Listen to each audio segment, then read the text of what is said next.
ये सभी लोग ये अयोध्या से आ रहे थे और वृंदावन होते हुए, काशी होते हुए दर्शन कर रहे थे। ये सब लोग पंजाब से थे, होशियारपुर, जलंधर, लुधियाना के लोग हैं। कईयों ने तो अपने परिवार के 3-3 लोगों को खो दिया है। हमारे भाई, हमारे नेता, हमारे साथी आफ्ताब साहब ने सुबह आए यहाँ पे 6 बजे सुबह आके इन्होंने कुछ लोगों को रोहतक रेफ़र करना था, उनको रोहतक रेफ़र किया है और हालात बहुत ख़राब हैं। एक जो ऑर्गेनाइज़र था वो खुद और उसकी माँ और उसके भतीजी तीनों एक साथ ही जल गए। अभी यहाँ पर सबसे ज़्यादा प्रॉब्लम ये हो रही है कि मॉर्चरी के अंदर पहचान नहीं हो पा रही। एक पेशेंट है जो वो बेचारी, उनको ड्रेसिंग करना है, उनके बहुत ज़्यादा चोट भी लगे तो उनकी ड्रेसिंग के बाद में उनके बेटे आ गए हैं, वो उनको मॉर्चरी ले जाके अपने पिता की शव को जो है वो देखना चाहते, पहचानना चाहते। मतलब इतनी दर्दनाक घटना है और जिसकी वजह से आफ्ताब साहब ने भी और हमने नूह के आज हमारे कार्यक्रम लगे थे, हमने अभी जाके ऑफिस में जाके सबसे हाथ जोड़ के विनती करेंगे कि हम मैं जानता हूँ मुल्तान साहब आपने बहुत आज मेहनत की, भाई ने भी कहा, इन्होंने भी मुल्तवी कर दो कि आज हमको यहाँ पे जनभावना को देखते, और दूसरा हमारे ही क्षेत्र में नूह में ही है तो ये सब एक शोक का माहौल है। सब पंजाबी परिवार जो आए हैं वहाँ से और बहुत बुरे हालात में हैं सब। मुझे नहीं लगता कि हम आज प्रोग्राम करेंगे हमें बात में कोई, आज हम लोग इसको पोस्टपोन कर रहे हैं। राज्य कितने लोग घायल हुए हैं, घायलों से भी आपकी बात हुई, कैसे ये हादसा हुआ, क्या कहा होगा? ये हादसा जो है बस में आग लग गई। कुछ लोगों का मानना ये है कि बस वाले क्या इंजन गर्म हो रहा था, उसमें उस पर गौर नहीं किया। कुछ हमारे यहाँ के बच्चे जो थे गांव के लोगों का कहना है कि यहाँ पे जो रात को जो गांव से जिससे निकल रही थी उसके बच्चों ने रोकने की कोशिश की। दुलावट गाँव पे उनके बच्चों ने बस को रोकने की कोशिश की। कुछ चिल्ला के पीछे गाड़ी के भागते रहे लेकिन वो नहीं समझ में आया। फिर जो है उनके शीशे तोड़ने के लिए बता रहे थे कि गांव वालों ने शीशे तोड़ के हमें बाहर निकाला। और ये एक अपने आप में एक बहुत दुखद घटना में ऐसे मौके में यहाँ पर एक बेमिसाल जो है ये एक एग्जाम्पल है, एक उदाहरण है कि जब विपदा पड़ती है तो इस देश का चाहे कोई भी बिरादरी का, किसी भी धर्म का या मज़हब का आदमी होता है, दुख में सब साथ होते हैं। मुझे लगता है कि लोगों को इनसे जो छिन गया है वो वापस तो नहीं आ सकता, लेकिन कम से कम लोगों के अंदर ये दर्द था कि लोग जो है अंदर चल रहे हैं। और जलावट गांव के जो लोग हैं, मैं उन सब भाइयों को, उन नौजवान बच्चों का मैं कहूँगा कि ईश्वर तुम्हें हिम्मत दे भाई। कभी भी ज़िंदगी में ऐसी घटनाएं हो तो हिंदू मुसलमान को लेके मत चलो। और हम लोगों को सबक सीखना चाहिए कि किस तरह से रात को बच्चों ने कोशिश की इस आग को बुझाने की। अब ये हादसा बहुत बड़ा हादसा है।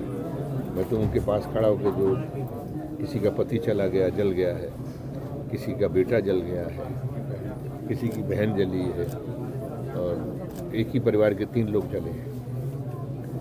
तो कैसे वो, उनकी आंखें भी नहीं खुल रही, उसमें वो धुआं पड़ गया जिसकी वजह से आंखें खोल के देख ही नहीं पा रही।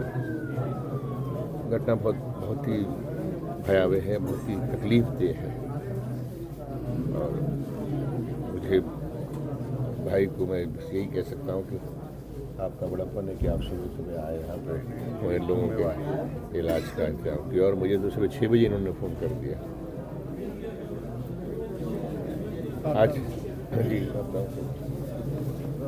आफ्ताब जी, मुझे ये बताते हुए बड़ा दुख हो रहा है कि रात में 3 बजे के आसपास मुझे ये सूचना प्राप्त हुई कि हाईवे पे, केएमपी हाईवे पे एक बस का एक्सीडेंट हो गया है और उसमें कुछ व्यक्ति का आग लगने की वजह से उसमें मेरे पास, मैं तुरंत अपने अस्पताल को मैंने सतर्कता पे ला दिया और आके देखा तो मेरे पास यहाँ पर 10 डेड बॉडी आई जिसमें से मैं 2 को तो आइडेंटिफाई कर पाया, बाकी की इतनी ज़्यादा जली हुई थी जिनको देखकर हम उनको आइडेंटिफाई नहीं कर पाए और उनका पोस्टमार्टम का प्रोसेस चल रहा है।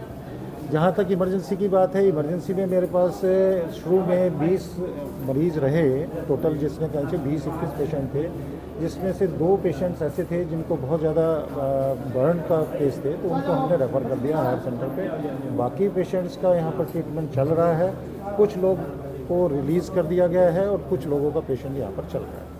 सर 10 है बॉडी या 9 है? बॉडी जो है वो 9 रही है, 9 बॉडी रही है, जिसमें से उनको आइडेंटिफाई करने में बड़ी दिक्कत हो रही है हमें। उसमें से 5 हम आइडेंटिफाई कर पाए हैं, पुलिस ने आइडेंटिफाई कर दिए हैं, 4 अनआइडेंटिफाइड, 9 बॉडी। Thank you. तो बहुत दुखद घटना है और मैं समझूंगा एक पुण्य कार्य करके तीर्थ यात्रा पे से सकुशल अपना 7 दिन की यात्रा में आखिरी दिन 11 बजे वृंदावन से चले, सब हंसी खुशी, और रास्ते में केएमपी पे इंजन में आग लगी या क्या कारण बने गाड़ी में। एयर कंडीशन बस थी, दरवाजे बंद थे, खिड़की बंद थी।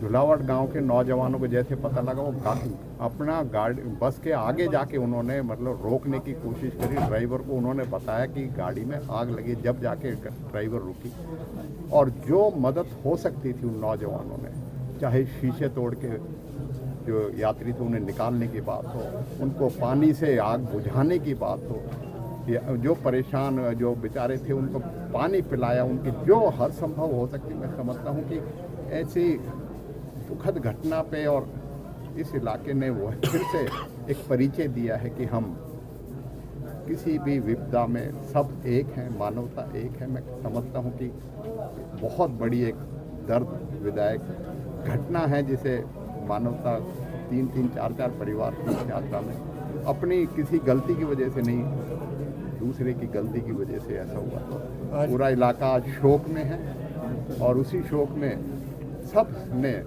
आज 15 प्रोग्राम थे हमारे राज बब्बर जी के, सब ने जन भावना करके सारे इलाके में शोक है। उन्होंने अपने आप कहा, मुझसे कहा, मैं साहब से कहा कि हम आज नहीं कर सकते, हमारी जो है इलाके में ऐसी घटना हुई है, मोर्चरी में 9 लाशें पड़ी हैं, जो बेचारे जो बेकसूर अपनी जान गंवा सकते। तो हम आज के कार्यक्रम अपनी स्वेच्छा से और राज बब्बर जी से भी हमारे तरफ से कह दें, हम आगे प्रोग्राम कर लेंगे कभी मौका लगे। लेकिन मैं समझता हूँ कि इस इलाके ने फिर से एक मिसाल कायम की और इस घड़ी में हम सब मिलके एक हैं और हम अपनी तरफ से इलाके तरफ से कहते हैं, परिवारों, पीड़ित परिवारों को उनको सांत्वना देते हैं, उनके साथ खड़े हैं, उस दुख में खड़े हैं। और हर संभव हमारे साथियों ने सुबह 6 बजे से यहाँ जो भी यहाँ मदद हो रही है मरीजों को खाने पीने की, उपचार कराने की, डॉक्टर से मिलते, उसमें सब लगे पड़े।